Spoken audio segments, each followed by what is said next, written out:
Okay, so if Tara, could you then continue with your assuming you know what happened before? Could you continue with the team presentation?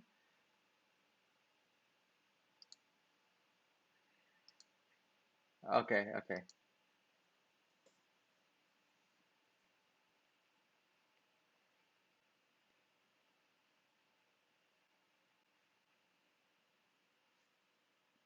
yes.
Cool.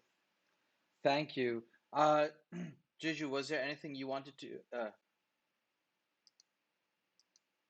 Juju, was there anything you wanted to add as well to this presentation that we cut you off from doing?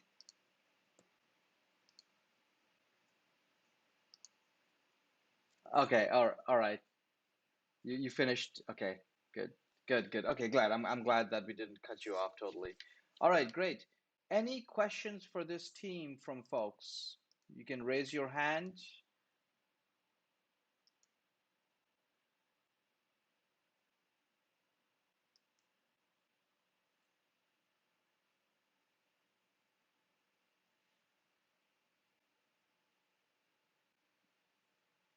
What, what is that?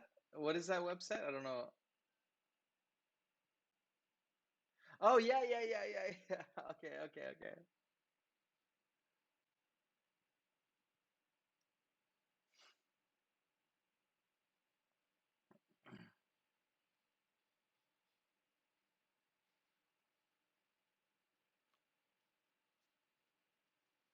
Right, right. Okay, cool. Awesome. All right.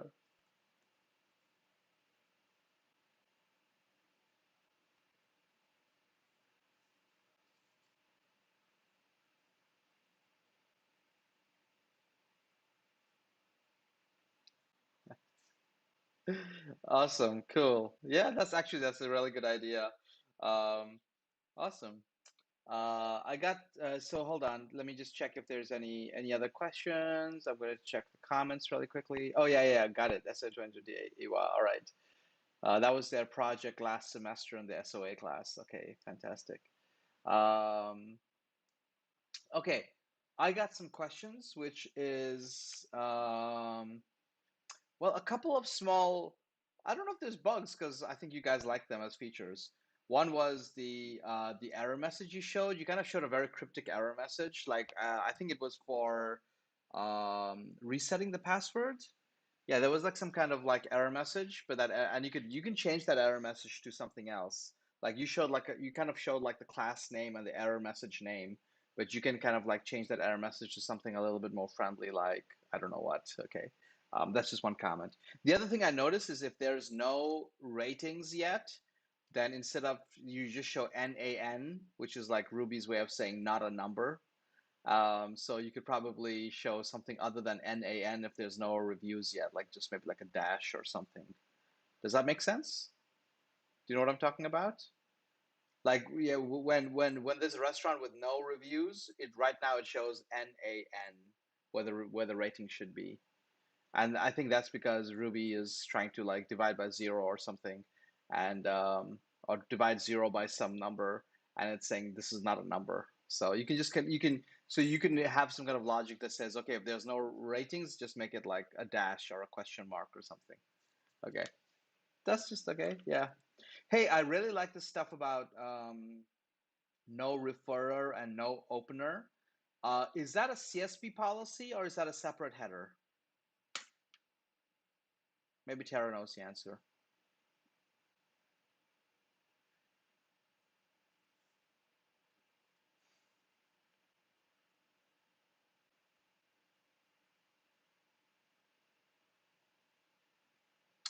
Oh, to links in the HTML page. I see. So when you're making a link, an HTML link, you can add a no referrer and no opener attribute to it. Is that right?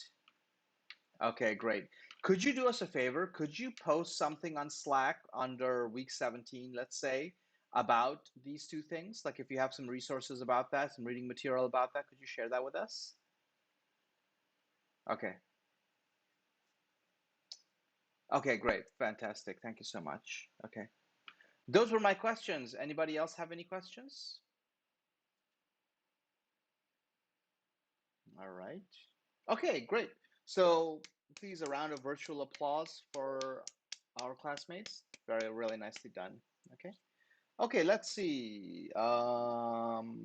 Next on our list is Team Six, Team Theta. Are you there? And are you all online now? Okay, great. Okay. So Joe and Tony, and would you like to begin?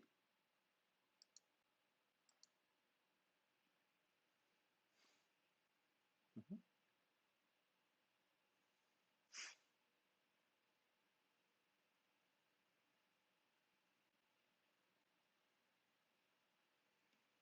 Yeah, I can. Okay, it's clear to me, so go ahead, I think.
Yes.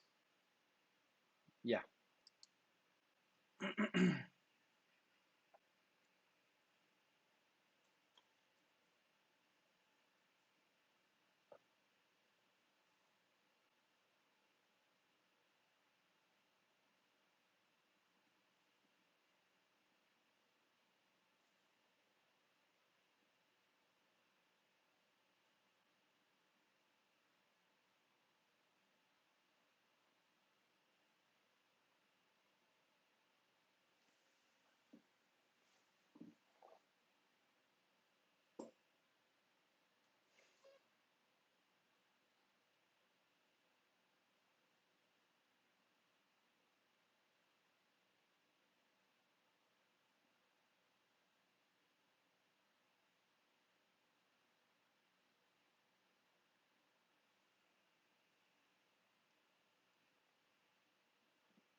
Thank you. Great.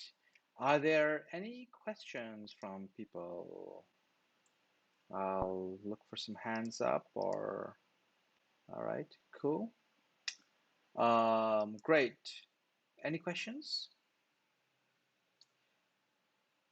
If not, well, while people are thinking, I'll ask some questions of my own. So, yeah, one of the issues that we always face is when we're trying to use like Google APIs is that we often have to deal with the fact that we have to register with Google as a developer account or as we have to register our application with Google, right? Um, right now, are you guys also writing to the Google Calendar, or are you only reading from the Google Calendar? Google Calendar. So if you find a free time, you don't make a new event in the Google Calendar of people, right? Okay, all right, okay, understood, understood. If that's the case, you may want to look into the scopes that you're asking for when you are getting your Google API tokens, authorization tokens, yeah. Because I remember for Google Documents, for example, we had a similar issue, and then we found that if we asked for a slightly we found that we're not using all the permissions we're asking for. The scope we were asking for was quite wide. And that's why Google was giving a warning message and telling people, don't come to this website, it's dangerous. But then we reduced the scope because we realized, oh, we're only reading, we're doing this or we're doing that, and we reduced the scope of what we're asking for. And then suddenly Google stopped warning us, so that warning is actually beyond a certain scope. So you can try to play around and see like what scopes you really need, and if you don't need everything that's there, okay. So that's one question. My other question was, how did you render the calendar? Like I saw, did you use like a calendar widget, or like how did you display that group calendar? Pure CSS do you mean you only use CSS, or do you mean there's a framework called pure CSS? Okay, okay. So you designed that calendar entirely by yourself? Oh, okay, to see how they do it. Okay, okay, cool, interesting, interesting. Okay, good. Yenyu has a question.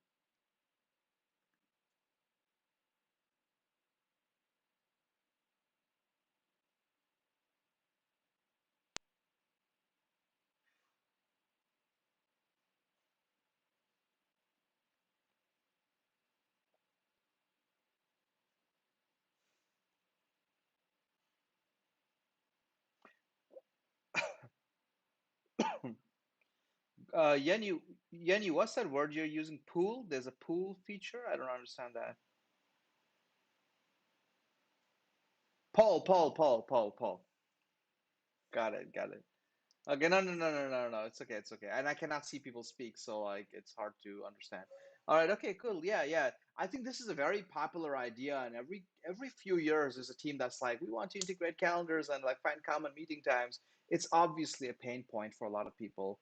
And now there's a lot of apps for finding common times with all different varying degrees of usability and things like that. So but yeah, anyway, it's interesting. So I think Yenu suggested meet me now, something like that, right? Okay. When to meet? Thank you. Sorry, meet me now. That sounds like my app. It's like when to meet me now, not later. When to meet? Okay, cool. Okay, thank you so much. All right, can you stop sharing then? Thank you. And I'm gonna okay. And all right, and little applause. Thank you for this team for your presentation. Very appreciated. All right, great, very nicely done. Okay, next on our list is team number 5. I think that's Epsilon. My Greek letters knowledge of Greek is not as good as it should be. So Epsilon, are you here? Hello, Epsilon. Okay. All right. Billy and Ed. Okay, all right. Okay, so I'll let you guys take it away, and I'll let you share whatever you'd like to share, okay?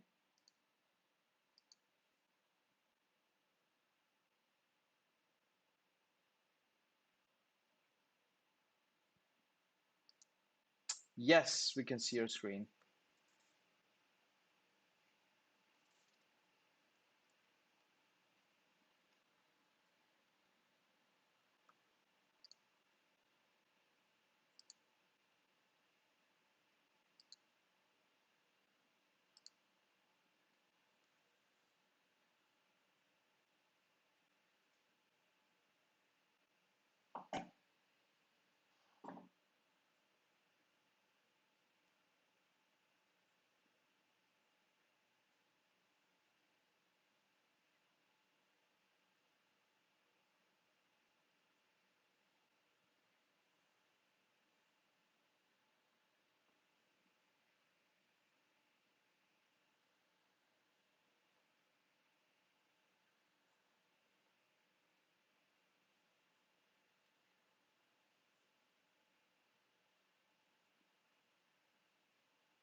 Hey, Ed, could I interrupt you for a second? Could we move on to your app actually? We don't have that much time, all right?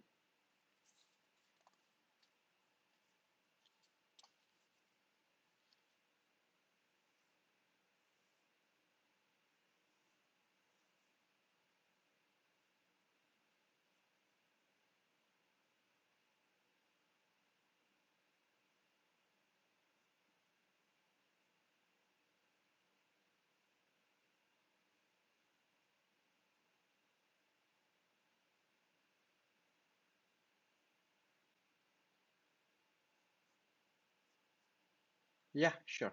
Sure. Yeah, we can I can see you. I hope others can see you as well.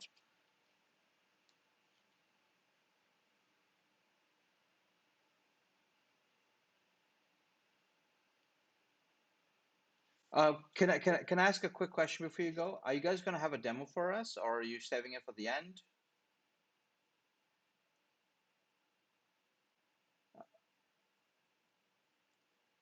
Okay, all right. So please just make it quick then, okay?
Yep.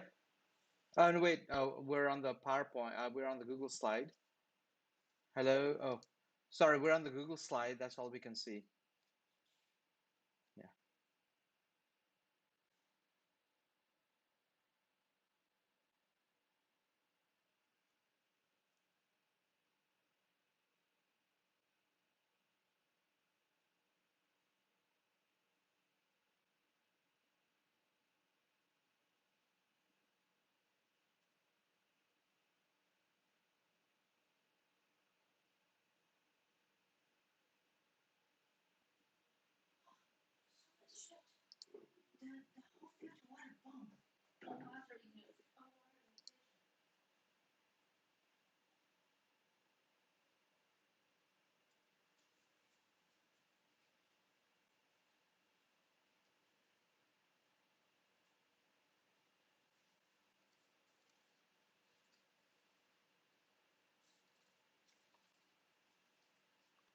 Okay. All right. Then, any other things you can say before we finish?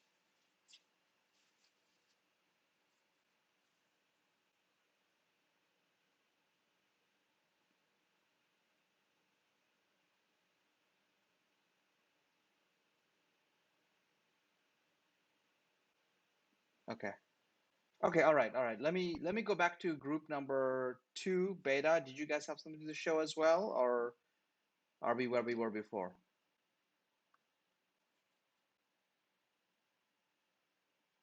Hello?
Oh, wait, hold on, guys, a second, guys.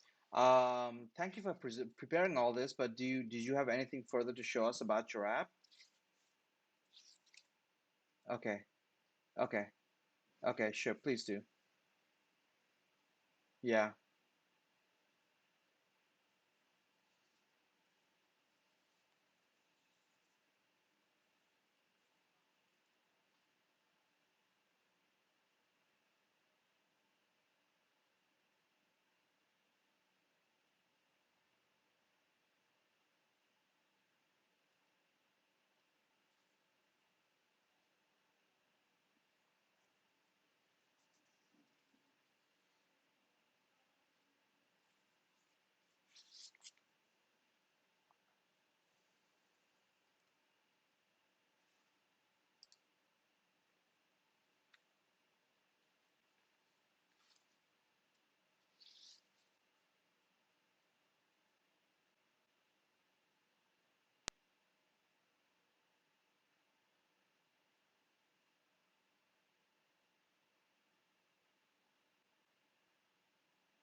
okay.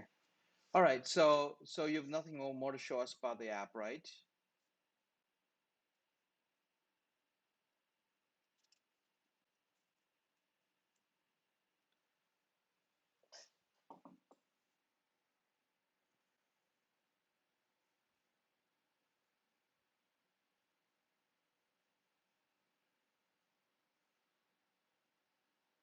Okay.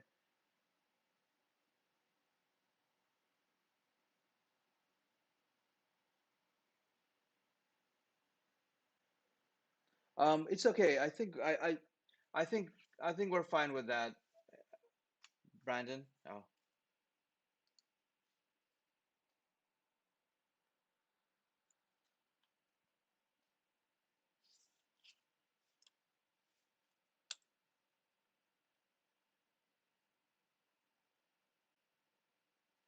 okay.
Okay.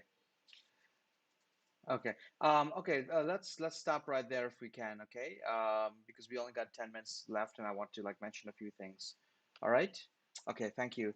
So can I steal the presentation back from you guys? All right. Give us a second. Give me a second here. Oh, I lost the. All right. Okay. Hold on a second.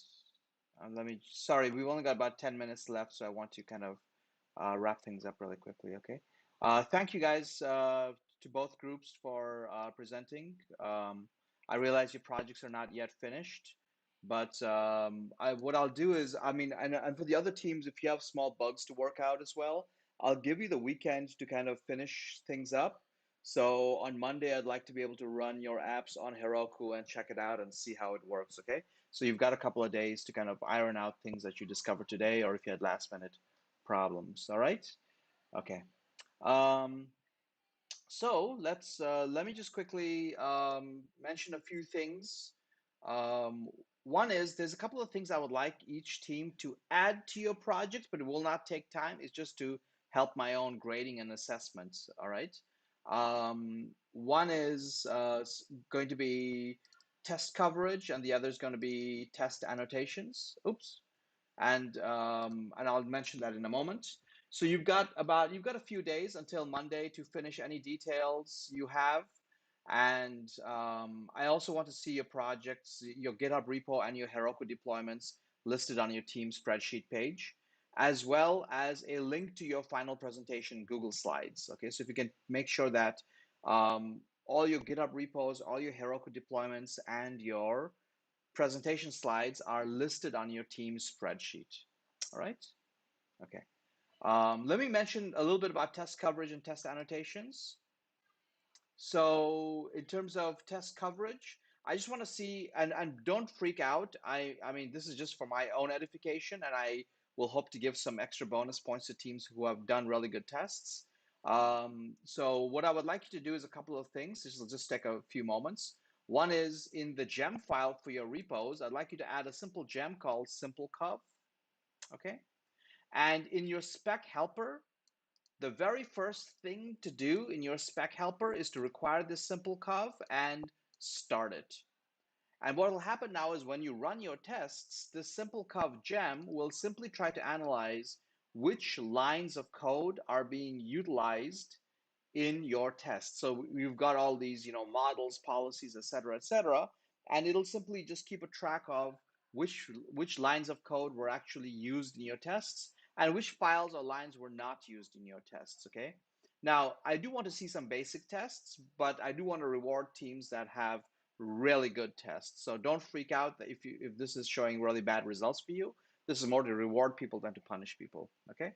So what happens then is once you just do these two simple changes, and of course you've got a bundle installed to get SimpleCup working, um, once you run your tests, it will create a coverage report in a special file, which is going to be basically within your project's folder. It'll create a coverage folder, and there'll be a whole bunch of files in there.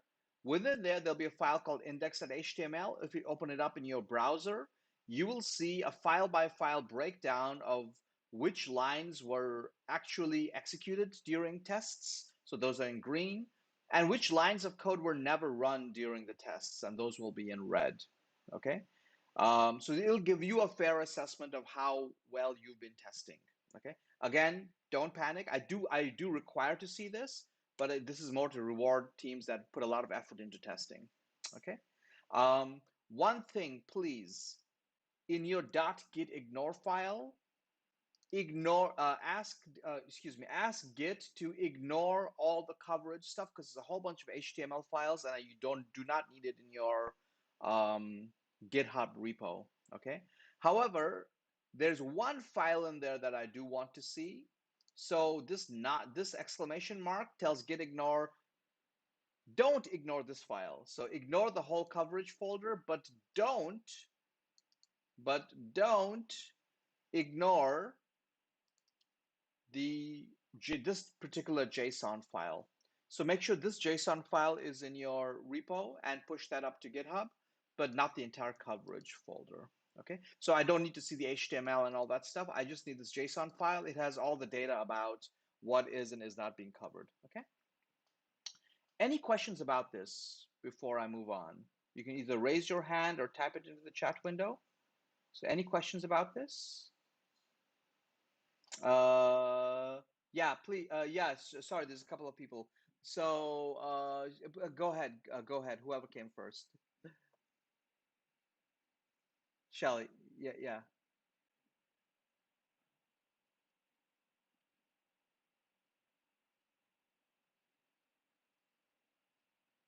Yeah, if you could, please do so on both. I do realize I didn't ask for the APP to be tested that thoroughly, but it would be great if, like, at least your one or two of your service objects are tested. Okay, so do so. If you don't do it on one of your repos, I'll just assume you don't really have tests to show me in that repo. Okay, so but if you have tests that you'd like to show off, please do include this file. Okay, all right. Okay, thank you. Yenyu, did you have a question as well?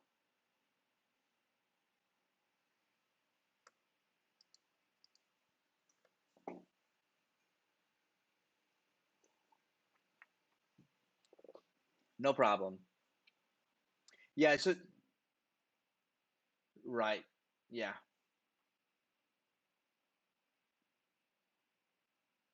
Okay.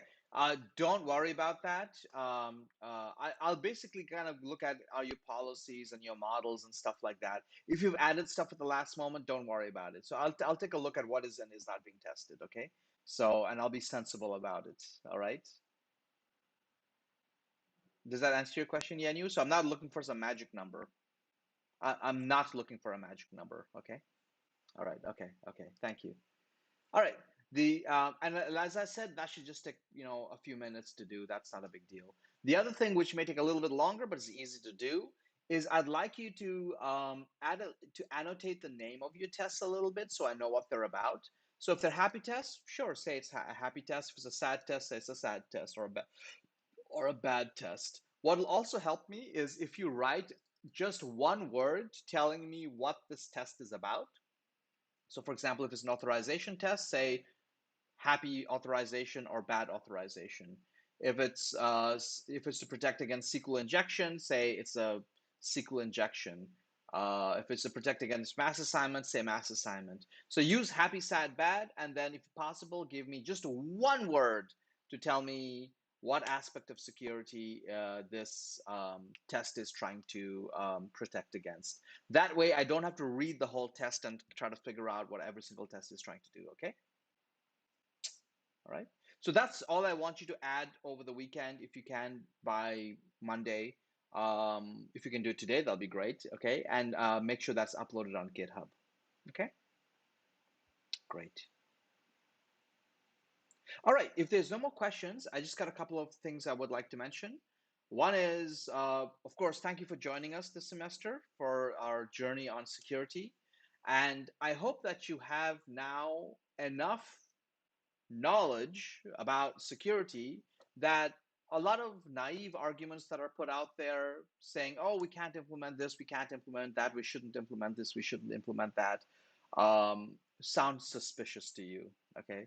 One argument that is often made, and this figure kind of shows us, is this argument that, oh, if we want to make you more secure, we need to take away some of your privacy, or we need to look at what documents you're typing. Trust us, it'll help make the system more secure. So this is this argument often positioned that security comes at the cost of removing your privacy. And I hope you've seen this semester, we didn't have to do anything like that. So we, at no point in time did we say, oh, this is going to remove privacy, but it'll make things more secure. We never had to do that. So whenever you hear this kind of argument, you should be able to push back and say, no, security should enhance your privacy, shouldn't it remove your privacy? All right. And also, I hope you see that security should be, oops, excuse me, security should be a first-class concern of the applications. So when I hear people say, yeah, we made the application, oh, we just need a couple of weeks to make it secure, I am very suspicious because as you can see, there's a lot more to security. It's not something you just kind of bolt on at the end of your application. It's something you have to think about through at every level of your application. How you're designing your policies, how you're creating the authorization, how you're doing your authentication, how you're registering people, et cetera, et cetera. Okay. So I hope this class kind of gives you all the tools to when you go into companies to be able to say, yeah, no, security is not something we can leave for the end. It's something we need to do from the very beginning, um, and has to be kind of baked into every layer of our application. Okay, so this is kind of one of my goals of this class is to kind of give you all these kind of tools to think about this. All right, um, and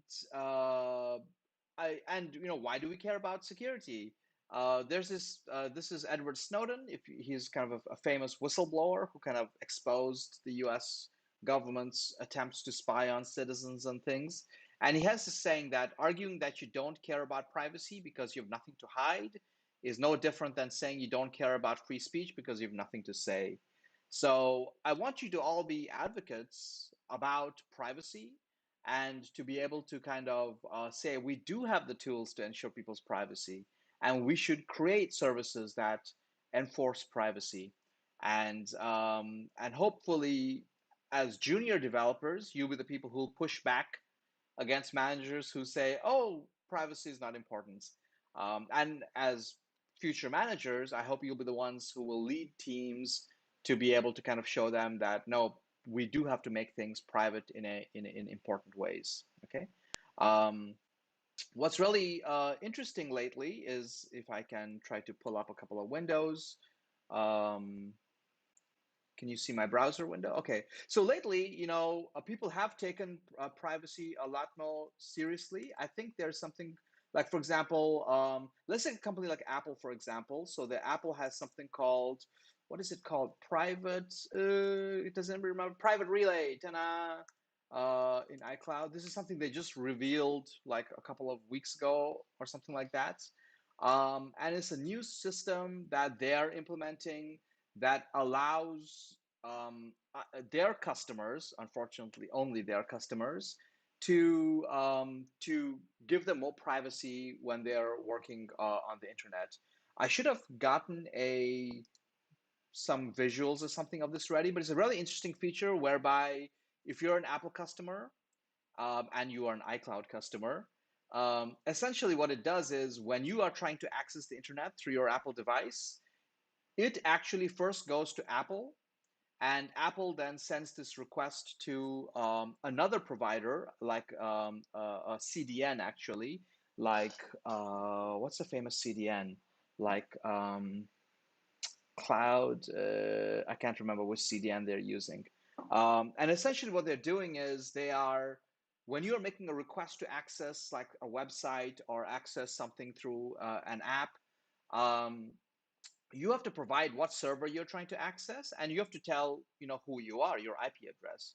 However, that really makes your browsing very insecure because anyone intercepting can figure out what server, even though HTTPS may guard against many things like what route you're looking at and the data, but anyone intercepting your traffic will know what website you're going to, at least.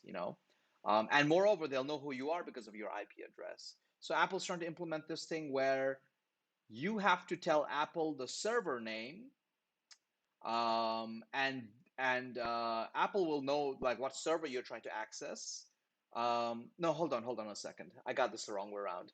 You have to tell Apple who you are, but you can encrypt the server name, so Apple will never know who you are, or what you are, what website you're going to.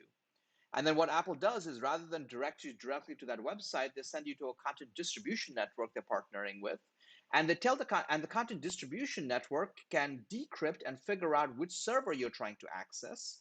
So the content distribution network will get you the content you're looking for.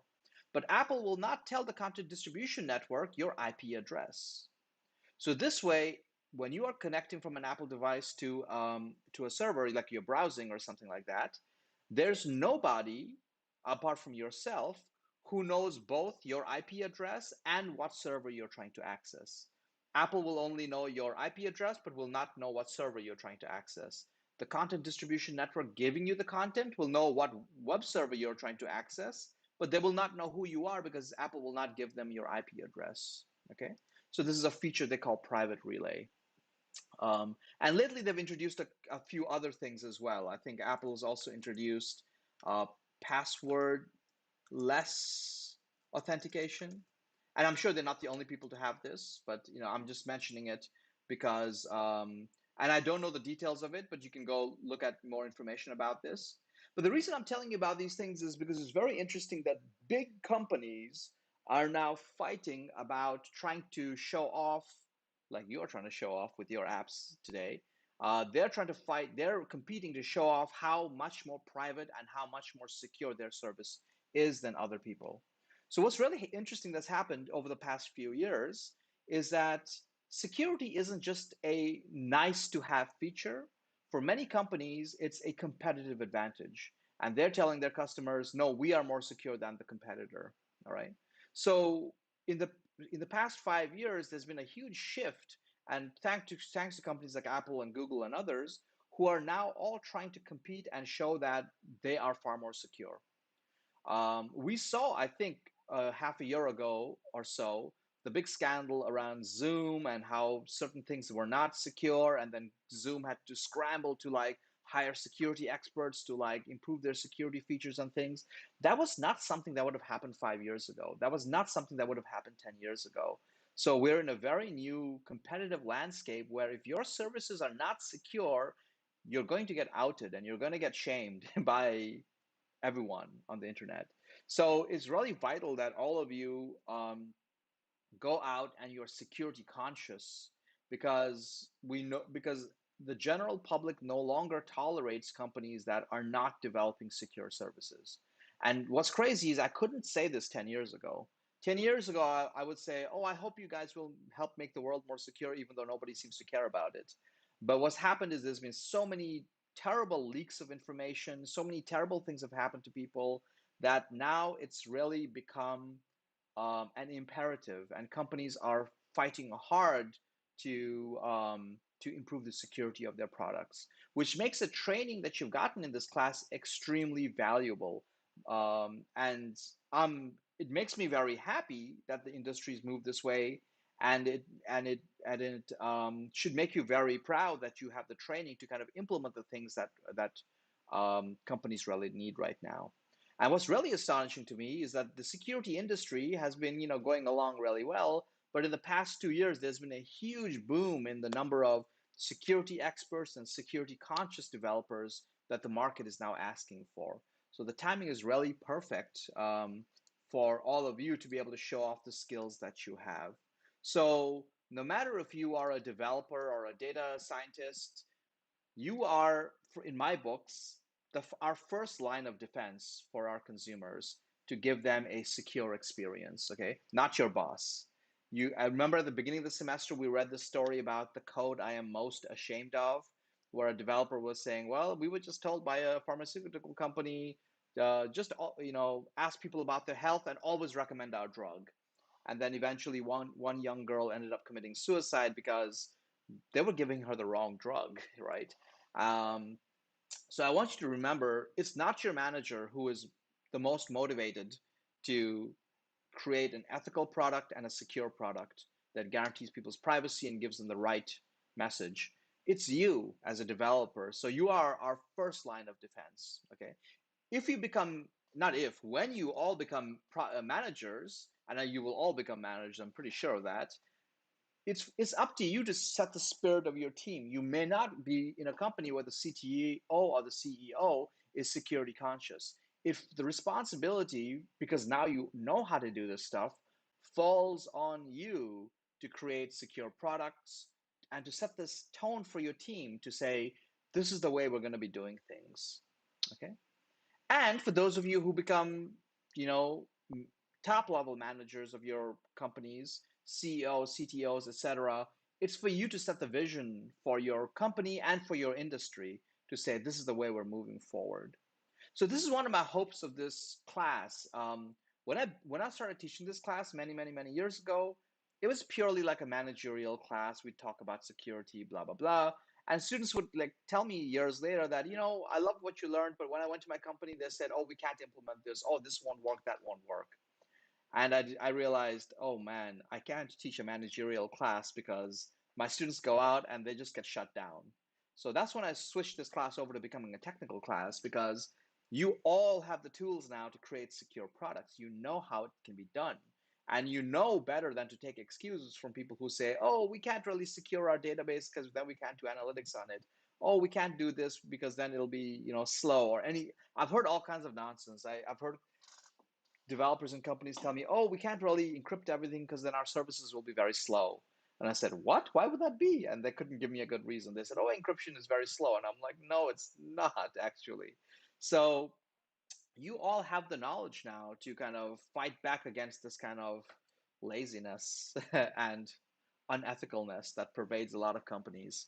So my hope is from your first job to becoming a manager to becoming a whatever, a CEO, you will always feel the you will always have the tools to create security, but also you will have the burden's on you to ensure that things are secure. Okay. All right. Do I have any more slides here? No, I don't. Okay, so I don't want to take a whole lot of time, so let me instead I'm going to stop the presentation and I'm going to ask, can we take a little group photo? And I'm just going to tile my window, and I'm going to just go into, hold on a second. I'm just going to go and change my layout to be a tiled layout so everyone can see, I can see everybody who's logged in. All right.